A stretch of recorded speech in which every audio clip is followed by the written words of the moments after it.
Hello, and welcome to Theory 101, Psychical Theories Pertaining to Empathy. In this diagram, we see the different types of empathic experiences and how the bridging between the types occur. The first type we see is empathic interaction, which has an output focus and is either suggestive or compulsive. When a bridging between empathic interaction and empathic simulation occurs, the focus is partially output and partially simulative. The further one is situated away from a bridging with empathic simulation, the more the focus is likely to be compulsive. On the contrary, as one is more situated closer to simulation, processes become more suggestive and the empathist becomes more open to sharing the emotions of another, but processes are still mainly focused on sharing emotion as a means to control.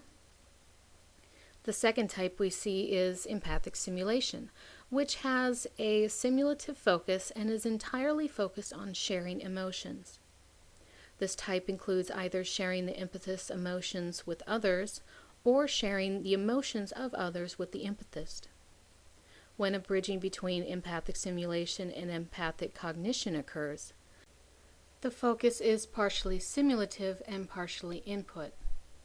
As this bridging occurs, both telepathic and clairvoyant processes are concerned, and the empathist begins sharing in the emotions of small groups, and the empathist begins acquiring the knowledge of collective emotions of much larger groups. The third type we see is empathic cognition, which has an input focus and is entirely focused on acquiring information pertaining to the collective emotional states of larger groups. However, as other types may bridge upon the other up until now, this diagram does not fold back onto itself. In other words, there has been no evidence to support that empathic cognition may bridge with empathic interaction. This could be because the phenomenological processes of these types are in such strong opposition, as well as the personality traits of the experience.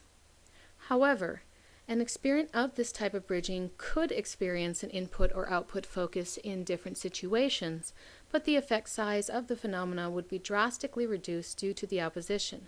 Therefore, this bridging would not be efficient for performance, as the experience focus would be divided.